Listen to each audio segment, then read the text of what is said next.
Hey everyone, thanks for joining. My name is Tu, and today we're gonna learn how to schedule AI workloads on Nomad.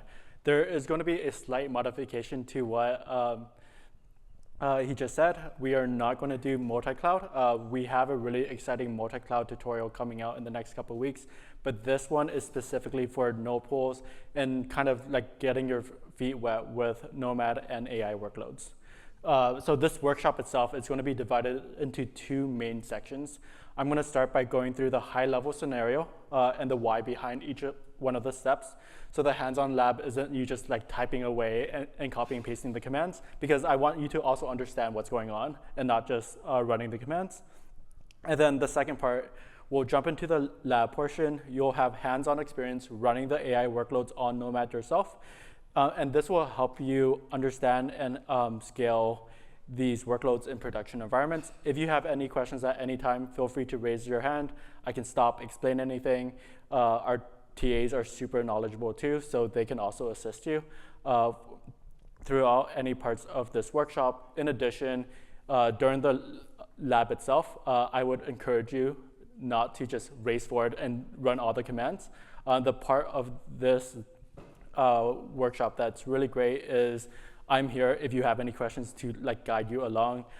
Everything that I'm going to cover today, it's on our developer.hashicorp.com website, so you can follow along at your own pace at home if you have any questions. So that being said, let's take a quick look at the agenda. First, I'll anchor this problem, or I'll anchor this workshop with our pirate problem so the requirements are clear. With those requirements, I'll surface the practical challenges that most folks may hit while designing AI apps. For each challenge, I'll show you how Nomad can help. Then I'll go through what you'll accomplish in this workshop. With each step, I'll show you the high-level user workflow and a very, very high-level architecture diagram of what's happening in Nomad itself. Last but not least, we'll run through the workshop live together so you can see all the pieces working together. Before we jump into the workshop itself, just as an extra piece of incentive, if you complete the lab today, you can enter in a raffle to win a pro level exam. The steps are super simple. Just finish the hands-on portion. At the end of it, stay for the raffle, and then if you win, we will email you the code and instructions for you to register and sign up for a pro level exam. We currently have 2 pro-level exams, one for Terraform, one for Azure. The Terraform one is really cool because we are doing a, Terraform and Vault, my bad. The Terraform is really cool because we have one running on AWS and another one running on Azure. So let's get into our pirate problem. I have this really dumb prompt. So ahoy, you're the captain of Port Au Prompts. Your crew wants swift answers, but they don't want to spill their treasure or their data to strangers. You heard LLMs can help, but sailing them into production requires a map and a steady hand. So this is what they actually want. First, they want a lightweight, public-facing UI that they can easily reach. This should handle things like selecting the different models, keeping track of the context, managing chat and session history, and actually interfacing with the model itself. Speaking about the model, even though they might want to start with a single model, they want the ability to add models over time with different capabilities. For example, one might be more accurate or more performant, another might be faster, or like, who knows, IBM might release a new one that has the same level of performance or even better, that uses less resources. Finally, they don't want to leak the whereabouts of the treasure. They want to make sure that the models run on their own infrastructure and only they have access to it. The plus with this is if they are running the model themselves, that information that they do or when they interact with the AI chatbot, that information isn't being used to retrain the LLM data, right? So actually taking these requirements and turning them into something sustainable is pretty hard. You can theoretically put everything, so both the chat interface and the models, on a huge VM. This is super simple to deploy, secure, and debug. And this is a good starting point for like a demo application, right? But if you want something more scalable, you want to use a orchestrator. And like the problem with putting things in one big VM is you'll run into other problems. Like for example, what do you do when there's different resource requirements? Inference, which is all the AI model stuff, right, is super memory hungry. For example, Ollama recommends about 8 gigabytes of memory for a 7B parameter. This is one of the smaller sizes, and that goes up to 32 gigabytes for a 33B parameter model. And then some of these models need GPUs too. If you use the wrong node size for the model, you'll see super slow responses, and that's not something that your users are gonna like. Cost and placement also matter. Larger nodes are expensive, so if you want to just deploy everything on a large node, sure, you'll fix the performance problem, but now people are going to complain that, hey, your costs are too high. So you want to make sure that your jobs are run on the right nodes, and then also they're run on private networks, because the last thing that you want to do is run things that are supposed to be on a private network on a public network, because folks might access it and you might accidentally expose your data. Next up, you have networking. Service discovery becomes a problem when you add or modify different backends, right? So if you add another model, if you don't have some sort of service discovery, what happens is you have to manually go in and update the host and ports. This isn't super fun, sustainable, or scalable. Next, you have the data story. User accounts, chat history need to persist. Last thing that you want to do is your UI goes down and takes all the data down with it. So you want it to persist that data somewhere. And even more than persisting, if you want to scale, like, let's say your chat interface to multiple different nodes, you want some sort of persistence, so they're all pulling from the same space. Next up, you have secrets, right? You shouldn't bake credentials into images themselves. You shouldn't be baking credentials into the job spec or like how you define your containers. Ideally, the values should be delivered at runtime and then scoped to the access that it actually needs. We're almost there, but operational work also needs to be safe and audible. Last thing you want is someone to like go in late night, SSH into a container, and then run a bunch of commands, because who knows what they'll run, and then who knows if that will take down the entire system with them. Last but not least, traffic spikes. What if like on a certain day, your crew has a lot of questions? Will it be able to withhold all the demand? And then once you do scale up, like the next day, if they don't have any answers left, you don't want to be left paying all those server costs. I'm going to take off this hat because it's a little hot.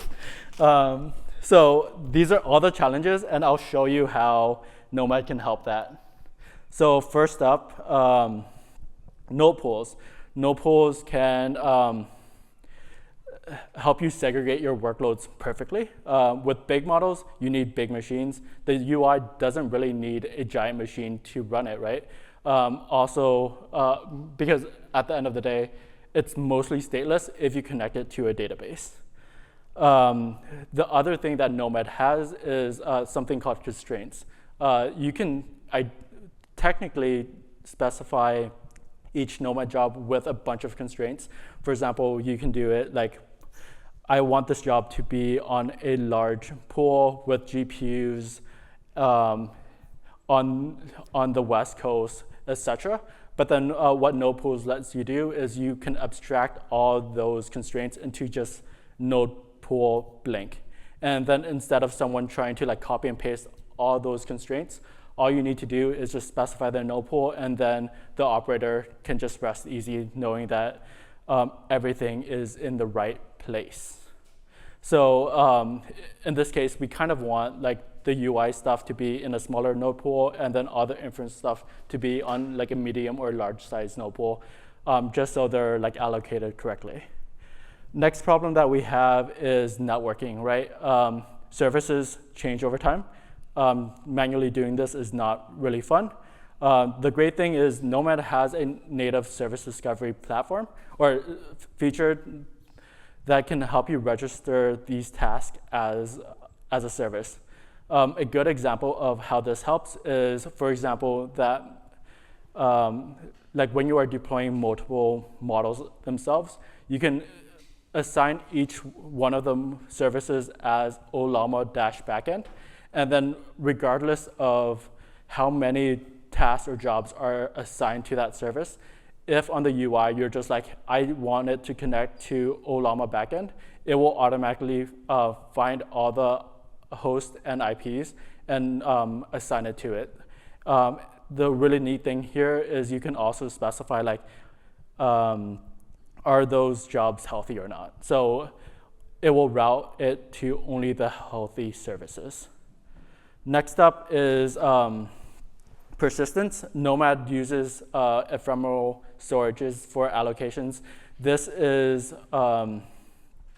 ephemeral, but like the really nice thing about this is like it's a file or a directory on the actual host machine itself. So as a result, this is super fast and performant, but the downside of it is it's on the machine itself. So if you want to run a job that is not tied to a machine, this is not going to be ideal for you, right?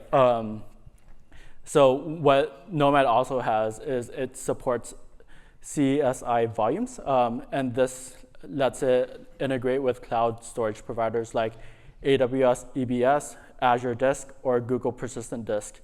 So what this lets you do is you can attach those storage volumes onto the nodes themselves, and then this also helps with like scalability, right? When you scale up, it doesn't super matter like when or where they're run, because the volume mount will just attach to the node and everything will just work.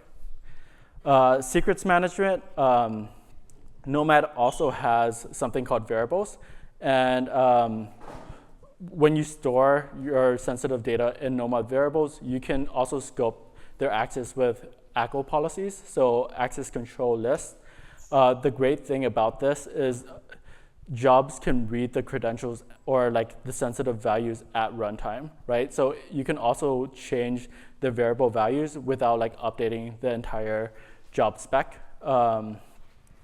Next up, for safe ops, preventing folks from like going in and just SSHing and running a bunch of commands, we have Nomad actions, right? So similar to Nomad variables, these are ACL protected and they're also logged, right? So whenever someone runs them, you know the token that ran them and when they ran them. So this is nice if you want something that is repeatable and auditable. Last but not least, for the traffic spikes, Nomad has Nomad Autoscaler, right?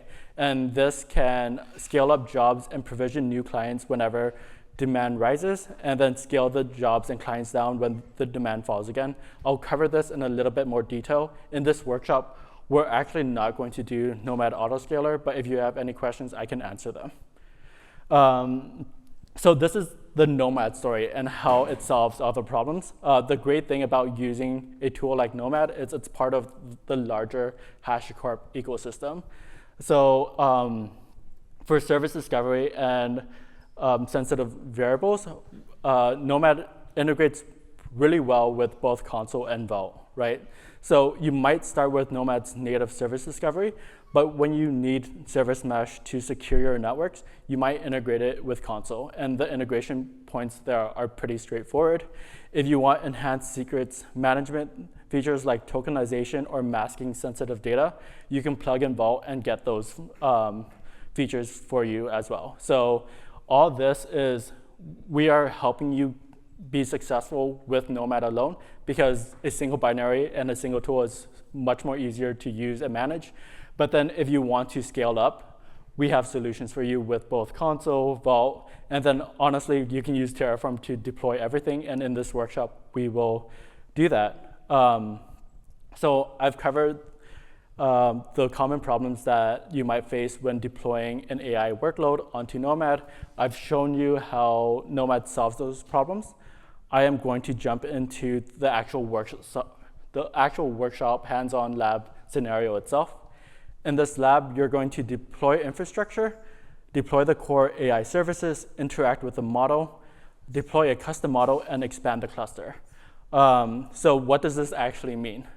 When you deploy the infrastructure, you're going to use Terraform to deploy the Nomad cluster.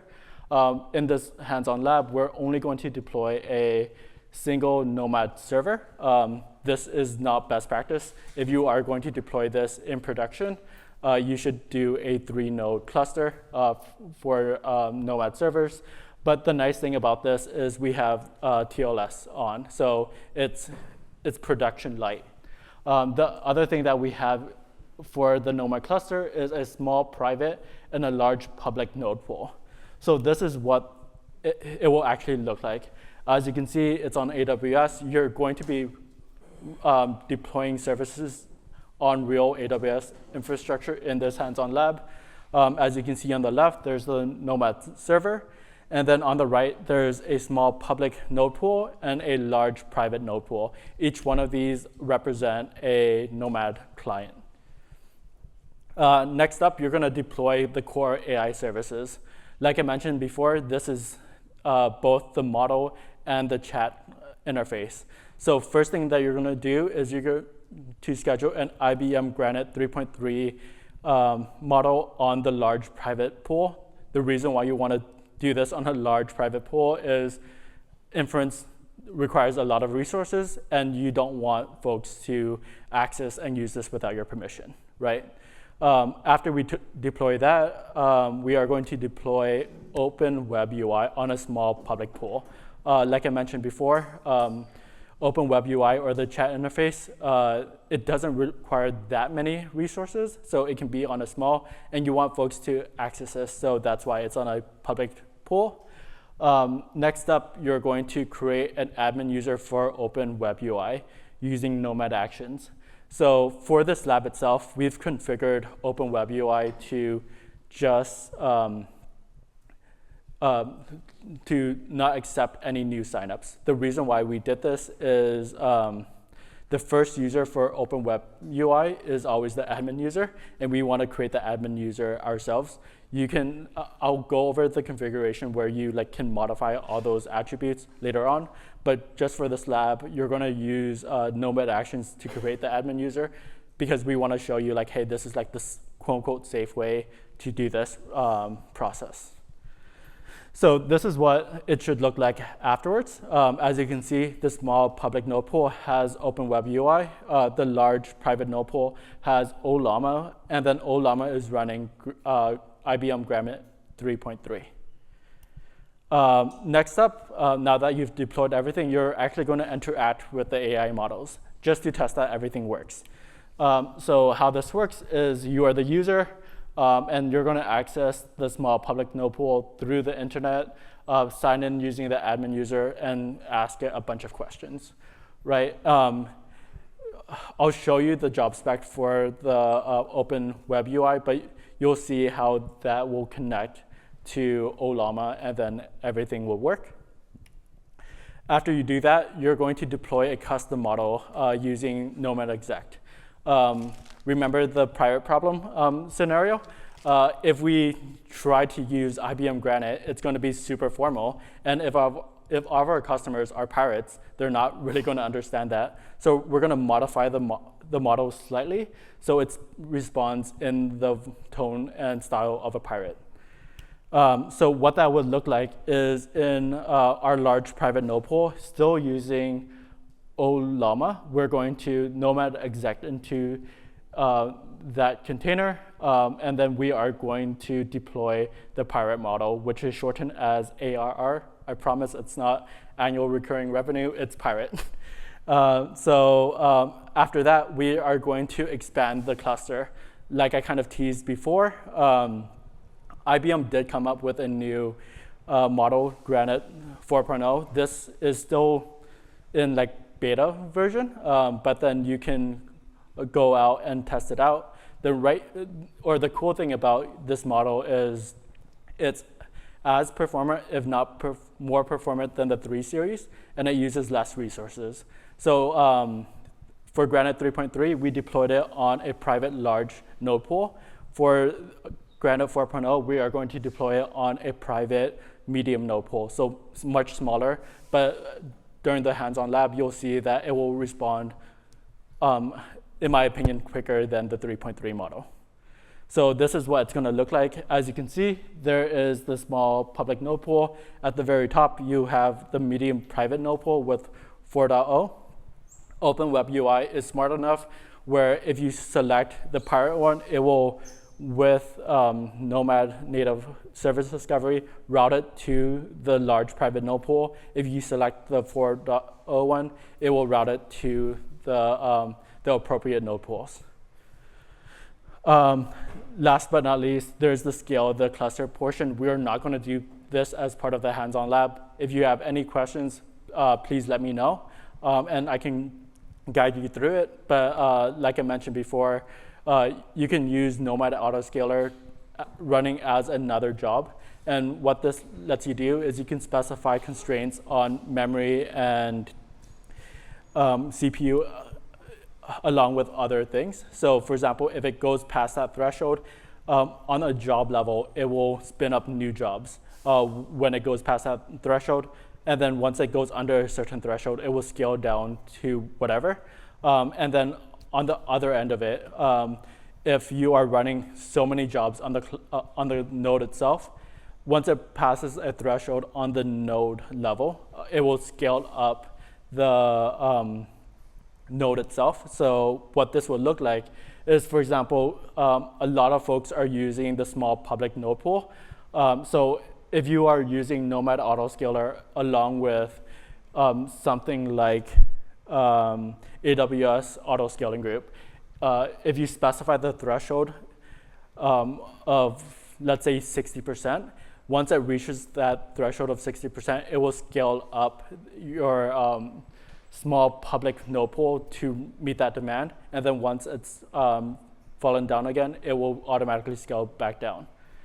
That's a lot of stuff, and it ends the lecture part of it. Does anybody have any questions? If not, we're going to move to the workshop portion of it.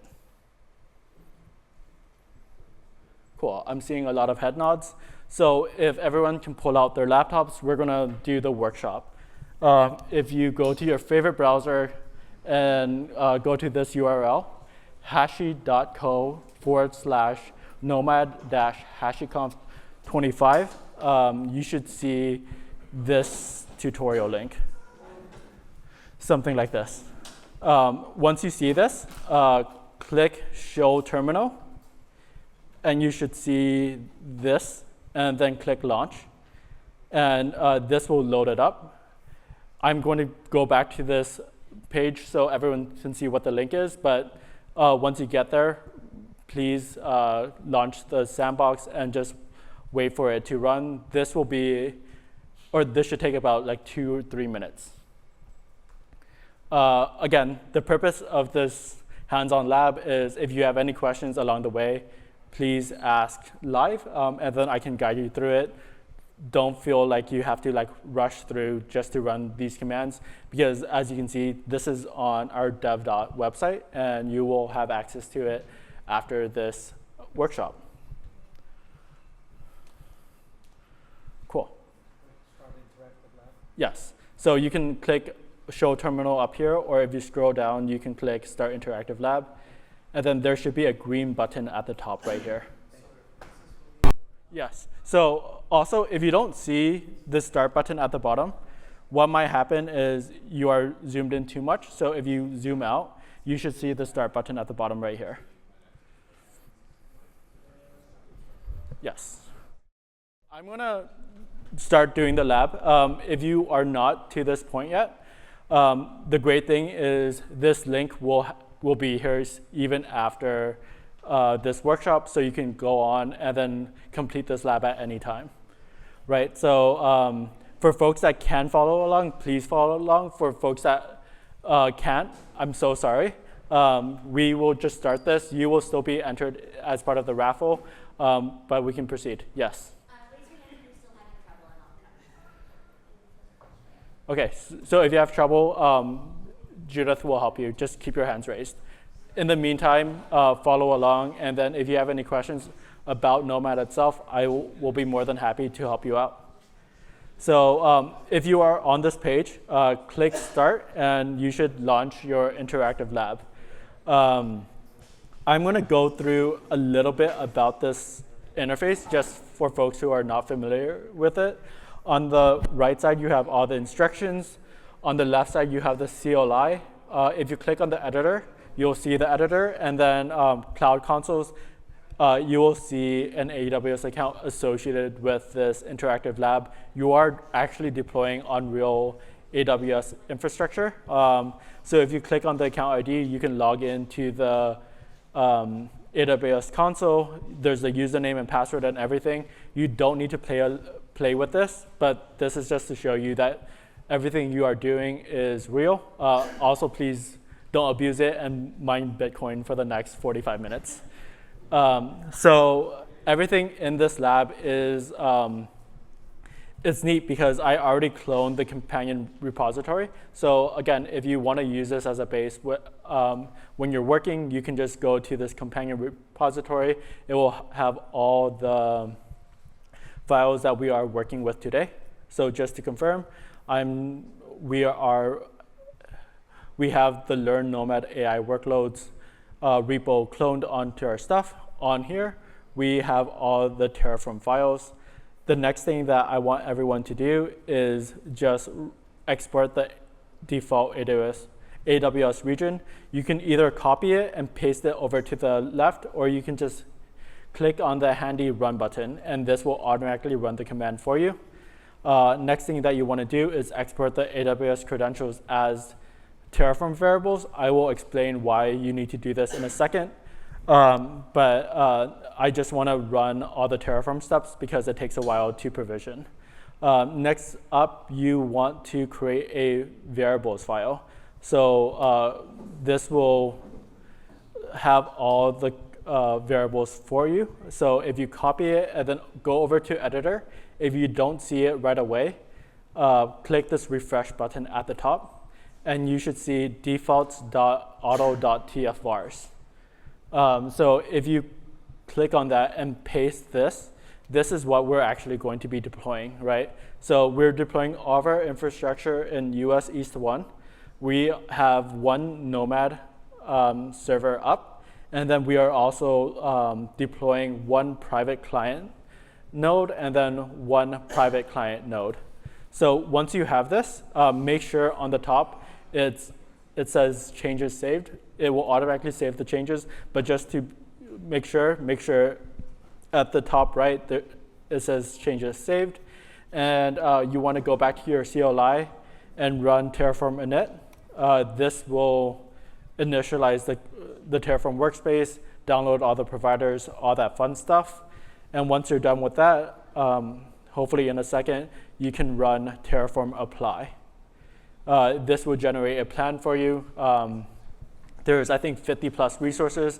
Most of these resources are going to be all the VPCs, subnets, all that fun stuff, in addition to some Nomad variables. Once the plan works, confirm your run with a yes, and then wait for this to finish. So now that you are on the step, I'm going to explain all the steps that we just did. So if you scroll up to exporting AWS credentials, why are we exporting Terraform credentials in the first place?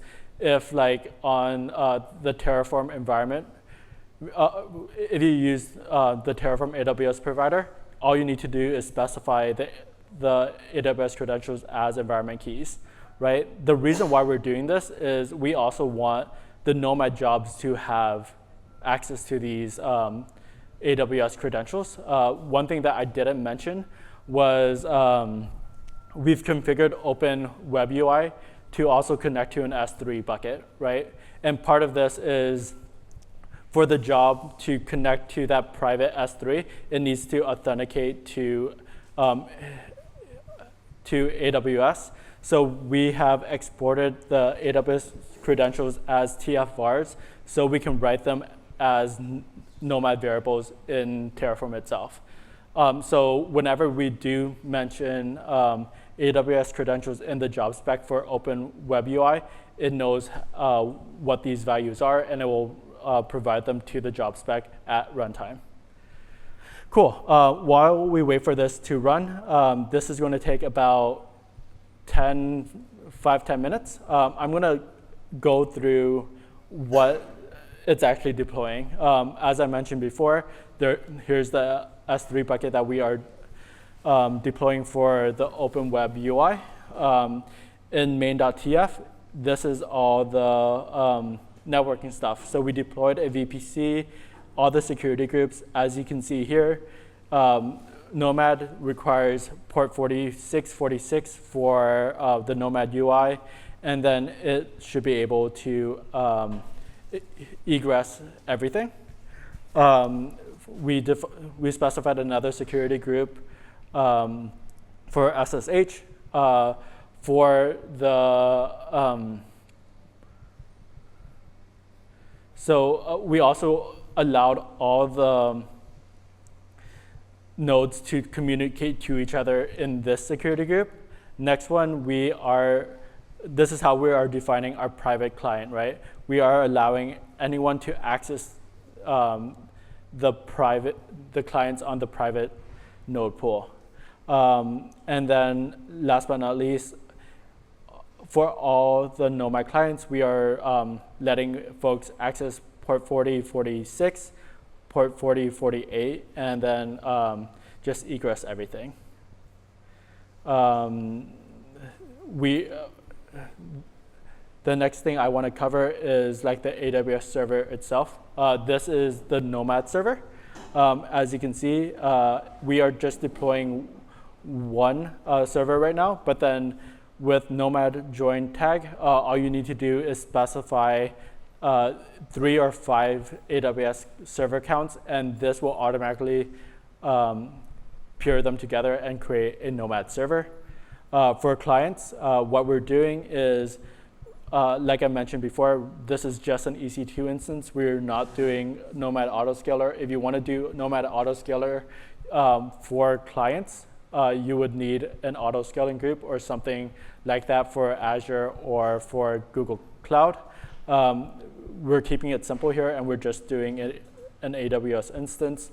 For the small private client, this is something that we're not doing, so I'm going to skip it.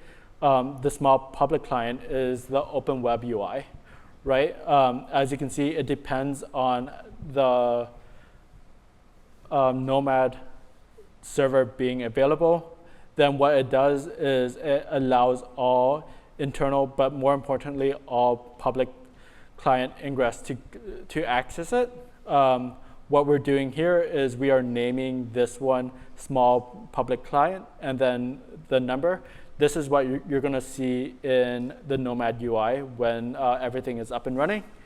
The other thing that's important is this Nomad join tag.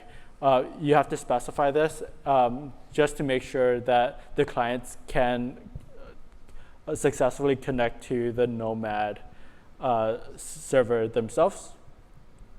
We attached volumes to it, and most importantly, I want to go into the user data client scripts, because this is where we specify things like the cloud environment, which is AWS, the node pool, in this case small, and then also any like Nomad agent metadata. So for example, this one we specify as is it public? Yes, and then what cloud it is, right? So what this looks like in the client, and again, you don't have to dive into this much level when you're just running it. I just want to explain to you what's happening behind the scenes. Where it says node pool, we are assigning node pools to that small. We are also attaching a host volume to make sure that all the data that we save to Open WebUI, so like creating a new client and then also all the chat history is saved to that one host node. This is fine for this demo because everything is just going to be running on a single node for Open WebUI, but then if you want to scale this out to other things, we don't recommend host node. I would recommend something like CSI volumes, like I mentioned before. So if I go back to the CLI, I can see that Terraform has completed. I'm going to wait like another 1 or 2 minutes so folks can catch up before I move on. And I just wanted to just go back to Nomad clients. So we covered small public client. The other thing that we deployed was the large private client. As you can see, everything here is almost exactly the same. The only main difference is under VPC security group, we don't have that extra security group to allow all ingress inside. For the names, you see it's a large private client instead of a small public, but everything else is the same. Last but not least, the node pool is a large. The Nomad node name is AWS large private client, and we specify the agent metadata as, is it public? It's not public. So is public is false. And then the cloud is AWS. So has everyone's Terraform apply finished? Folks who are running it? Still working? Cool. So if it's still working, I think it's going to be another minute or so. I'm going to move on. But then the steps here are going to be like pretty straightforward. And then also, if you're stuck at any time, you can follow along with the instructions on the right. So what you want to do is either command click on the Nomad UI or copy it into another tab. So what I'm going to do is I am going to open it up in a new tab and put it side by side. As you can see here, it has TLS enabled, but it's a self-signed certificate. So you would go to advanced and proceed here. Next up, you should see that Nomad is not authorized. By default, it uses an anonymous key that you see here. So at the top right, I'm going to zoom in.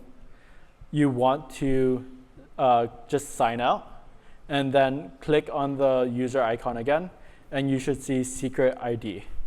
When you see secret ID, the Nomad management token on the right, just copy it. So highlight copy and paste it over here and sign in with secrets. You should be able to see this screen, and that verifies that the token was correct. If you are running this on a full screen, you should see topology to the left. So if you click on topology, you should see that there's one client, and then there should be, if you click on servers, you should see one server running. So you have one server and then two clients, right? And if you go onto here, you'll see that you have a small public client and a large private client, which tells me that everything is configured as I expected from the infrastructure point of view. Does everyone see this? If you're on this step, can you see this before I move on? Awesome. I'm going to make this kind of small and then move over to the job section.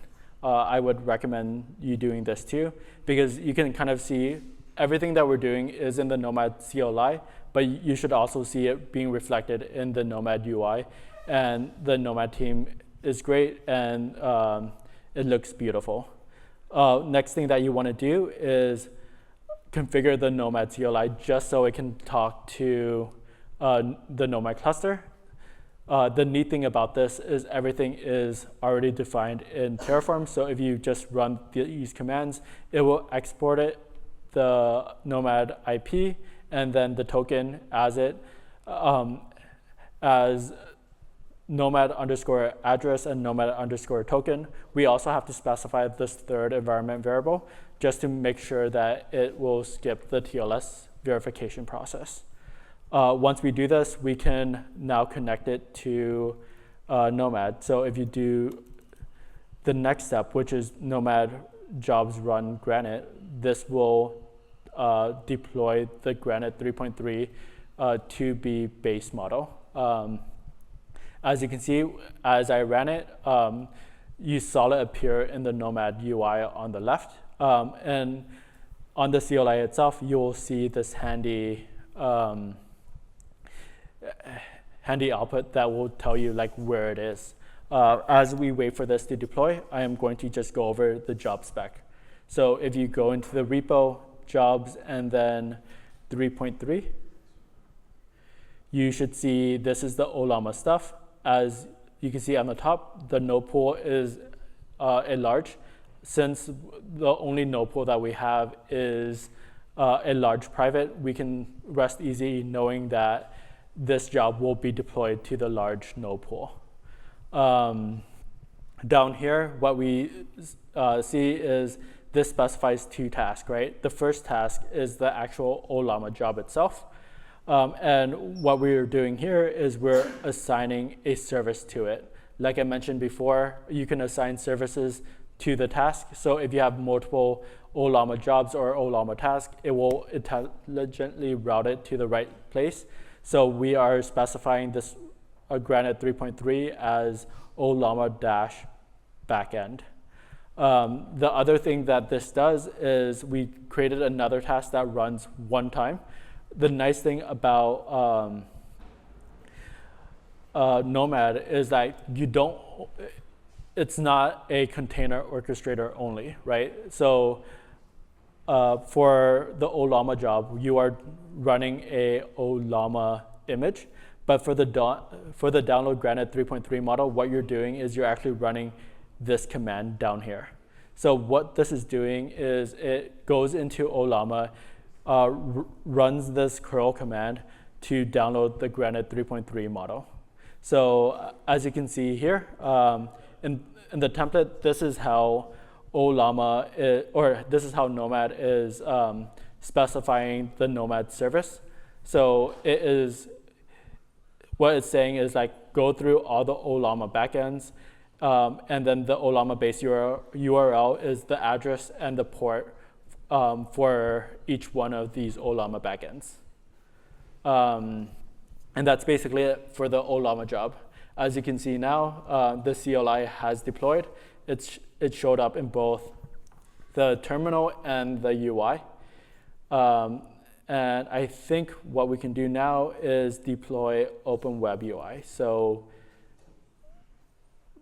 But before we do that, we want to update the values real quick. So what everyone needs to do is go to Editor, Open WebUI, and then scroll down to this bottom part, right? It should be lines 84. Can everyone copy this value, and then where it says bcrypted password, just paste it in there. This is the pre-generated hash for a password for HashiConf 25. If you want to use your own value, you can click on bcrypt generator, generate your own hash value, and then paste it into here. I would highly, highly, highly recommend using this pre-generated hash just in case you run into any problems. But what this is saying is we are defining a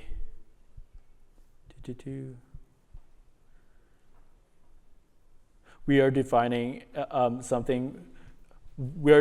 an action called create admin user that will insert this into Open WebUI. So I am going to run this job because it takes a while. But after you've gone into the editor, updated the bcrypted password to the new hash password, just run the command and you should be good. Like I mentioned before, I'm going to go through this job spec. It's very, very similar to the Granite 3.3 model, or Granite 3.3 job spec that we ran earlier. The main difference is instead of Ollama being large, Open WebUI needs less resources, so we moved it over to small. as you can see here too, under constraints, is public is set to true because we want Open WebUI to be public. We gave it a volume, and then we also added a health check to Open WebUI. Down here is all the configuration values for Open WebUI.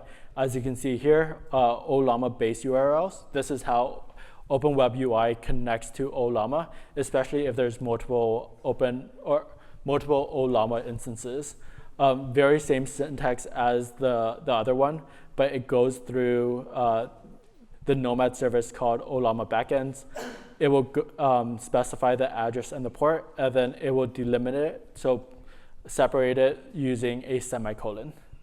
The default model will be granted 3.3, and for this lab, I disabled signups, but then you can easily change this to true and then enable it. As you can see here too, what we did was we specified the storage provider as S3, and then for each one of the AWS credentials, we are using Nomad variables to pull the relevant credentials and providing it here. So none of the secrets are baked into the job itself. Also, whenever these values change, like you don't need to go in and manually change the job spec, which is perfect. Last but not least, like I mentioned before, create admin user. This is a Nomad variable that we created, and it will insert a user and it will insert an admin user with a username of admin@local.local, and then this is the hash password for HashiConf 25. So as we wait for Open WebUI to deploy, does anyone have any questions? I know it's been quite a lot.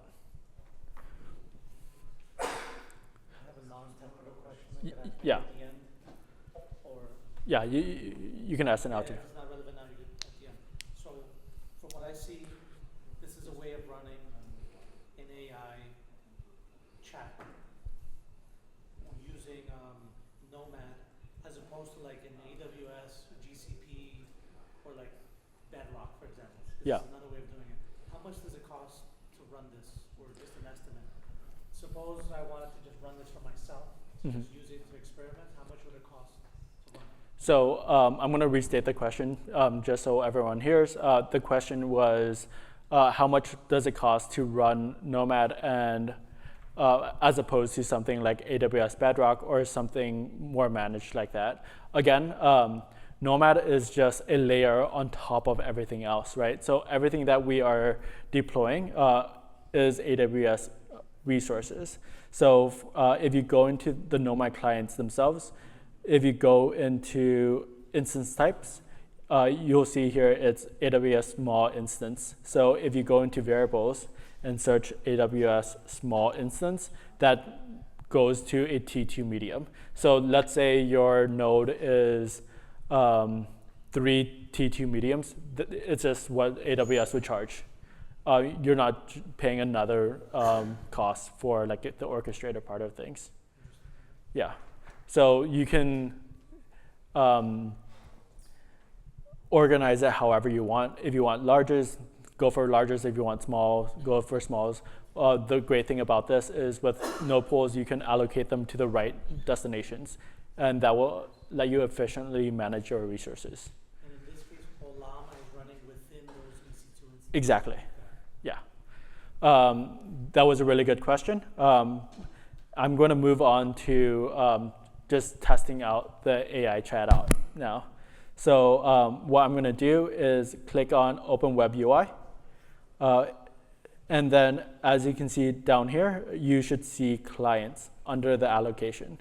If you hover over it, you should see AWS small public client. The reason why I'm doing it this way is I know for sure this is the client associated with it, especially if you have multiple clients. You can also just go to the left sidebar and go over to clients.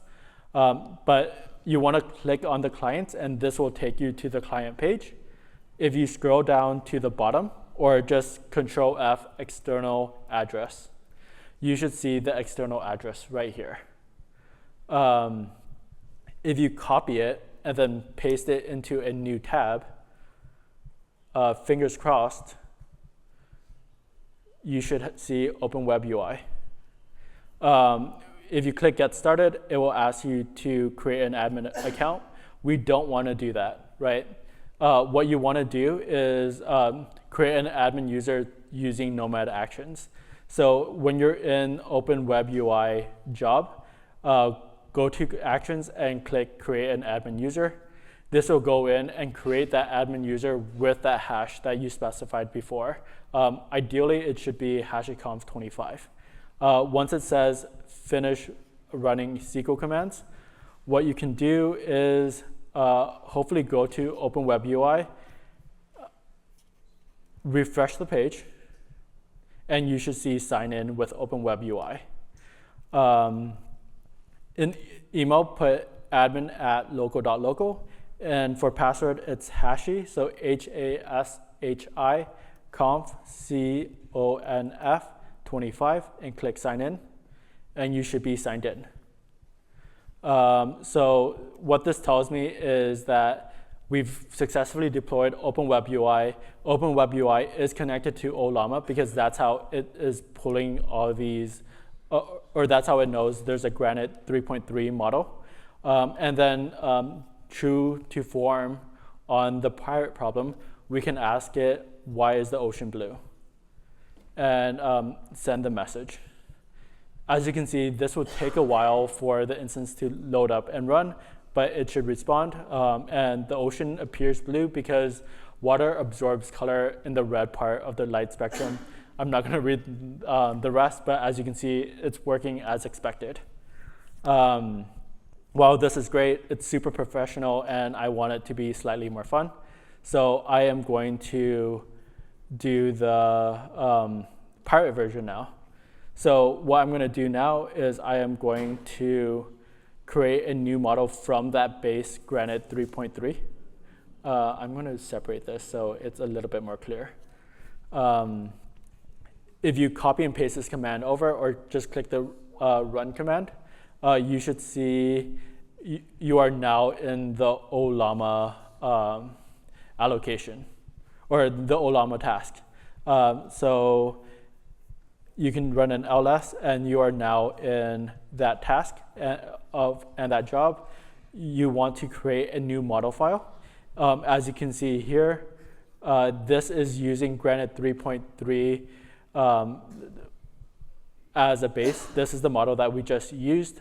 Everything else is the same, but then what we're doing here is the system message. So this is the message that gets sent along with every single request is you're a pirate acting as an assistant, and then you can create a new model from the model file. So what this command actually does is it's an Ollama command. It creates it from, or it creates a new model called Pirate Granite 3.3 2B, and then it uses this model file to create this stuff. So if you go back into your Open WebUI, and let's click on the dropdown, you should see Pirate Granite 3.3. So if you create a new chat with the Pirate Granite 3.3 model and paste in why is the ocean blue, hopefully it will respond with the pirate model. Yes. When you said to go and have it create the admin user, where do we get the credentials that it's created from Nomad? Excuse me? So under the jobs under Ollama. Yeah. What are the credentials for Open WebUI? Open WebUI. Oh, that's a good question. If you go into the instructions, you already updated the hash password, right? So if you scroll down, you should see user email, which is admin@local.local, and the password should be HashiCorp 25, which is right here. It doesn't work? Okay. Did you say under Nomad, under the jobs, under Open WebUI actions, create admin user? Yeah. So initially, for it to work, you need to create the admin user first. So you would go into jobs, Open WebUI, go to actions, run this to create the admin user, and then from there you should be able to go to Open WebUI and sign in with those credentials. If it doesn't work, we can debug afterwards, and I can help you out. So if I go back to here, I can see that using the pirate model, it's responding like a pirate, right? Argmatey, the ocean appears blue due to whatever. I'm not going to read the entire thing, but it sounds more like a pirate than the previous version. What I'm going to do now is I am going to scale out the model. So first thing I'm going to do is create a node pool. This is going to take a while. So I am going to just run the commands. First thing that we want to do is go to editor and then default auto.tfvars. We want to deploy Granite 4.0. Again, since it's a more performant model that uses less resources, we are going to deploy another medium private client. So on line 7, where it says AWS medium private client count, just specify that as 1. Make sure all the changes are saved, and then go back to the CLI and run Terraform apply. Oh, before you do that, you have to exit out of the Ollama task. So to do that, you just type exit and enter, and you're now back into your original shell. Then run Terraform apply. Cool. So what this will do is it will go in and generate that new medium private node pool. And then I want to just confirm that. This is going to take a couple of minutes. Does anybody have any questions with what I'm doing now or what we've covered so far in this hands-on lab? Yes? I noticed that we're execing into a task. Usually I exec into like allocations using the allocation ID. Yeah. How is this different? Or is it like a better way to do it? That's a really good question. From my understanding, you can do it at either a task or an allocation level. I think allocation is more specific. So because a task can have multiple allocations, right? So if only one allocation is having the issue, you would just exec into that specific one as opposed to something more higher level. Yes? When you first ran your first prompt, you said that it'll take a while because the instance will start up. Is it the instance that has to start up, or is it a container within the instance? So that's a really good call. What actually has to start up is Ollama itself, because it's the first time Ollama itself is running. That's why when you ran it, the first time Ollama was a little bit slow, but then when you ran the pirate one, it was slightly faster. Any other questions? Yes? I will help you right after this. The other thing that I want to do now, since the Terraform apply ran successfully, is you'll notice that over here under clients, it doesn't appear right away. So the reason why this doesn't appear right away is Terraform will deploy it. It's an EC2 instance, but then it's running all the scripts beforehand, right, to actually start up the Nomad clients. Yeah, so this usually takes like a minute or two. So if you just wait until it appears on here, it usually takes some. Yeah, go ahead. The user data scripts. So this will usually take about 2 or 3 minutes. We would want that client to appear on here before we move on to the next step. Cool. Does anybody else have any other questions?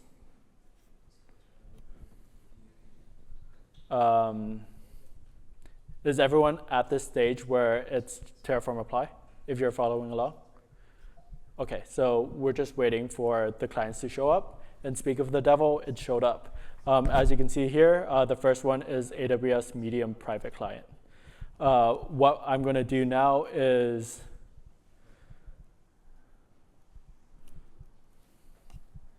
go over to jobs and then run this job spec for Granite 4.0.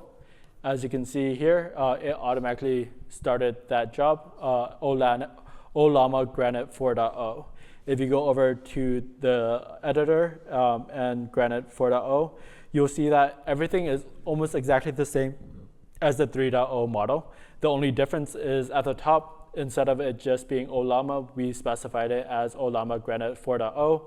Node pool is no longer large, it's medium.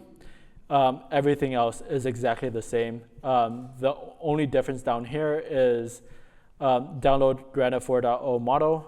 It is using a different URL to retrieve that model. But like I said earlier, the service definition is the same. So even though you have two Ollama instances, they are both being defined as Ollama-backend. So the nice thing about this is if you are in Open WebUI, and let me pull that up, and you wanted to pull in all the Ollama instances, what this will do is it will take both the Ollama 3.3 and the Ollama 4.1 model and then route it intelligently. So you'll see when this finishes deploying and we go back into Open WebUI and like test it out. The only thing that I will call out is since we are adding a new Ollama file right here, it will sign us out of Open WebUI, and this is just because the token expired. This is absolutely expected. All you need to do is log in again. So admin at local.local. Password is HashiCorp25. And if I open this, hopefully I should see 4.0. I don't see it just yet, so let's see what's happening. Okay, I refreshed it again and I see Granite 4.0 tiny preview. So if I ask, why is the ocean blue? Ideally, it should respond right away. And there you go. As you can see, there was a little bit of a lag at the very beginning, and this is because this is the first time Ollama is starting up on this brand new node pool.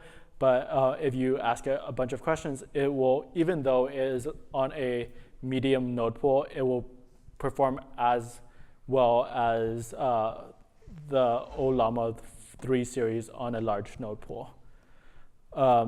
Does everything make sense? Any questions? Cool. So if that's good, I am going to close things out. I want to summarize everything that we went over today and everything that you did. First thing that we did was we learned how to use node pools to segregate workloads into the right nodes. You use Nomad native service discovery to automatically connect those services. You implemented service management by injecting secrets. Remember the AWS credentials and the admin password into the Nomad jobs themselves, securely using environment variables and Nomad service store, or Nomad variables. You then use Nomad actions to safely create admin users without SSHing into the containers themselves. Everything is logged here, which is great. You then use Nomad exec to enter into a running container and modify the application. In this case, you created a new model for Pirates. And even though we used it for creating a new model, what you would use Nomad exec for in real life is more like debugging and things like that, right? You don't want to use this too much. You primarily want to use it for debugging and then codifying everything else in your Nomad job itself. Then you expanded the cluster and you explored volumes. We didn't cover Nomad Autoscaler, but then if you're interested in this, please talk to me after the lab. There's also Nomad folks at the HashiCorp zone that can help you with any questions here.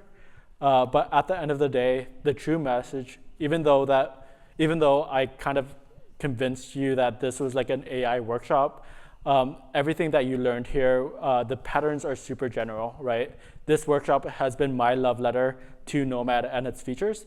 All the skills that you learned today isn't applicable to just AI workloads. You can apply this to any 3-tier or any services that you want to deploy. Because now you can ensure that the jobs are running on the right hardware and connected properly and are very secure. So you and the rest of your crew can use them without any problems. Okay, cool. All good? Thank you so much.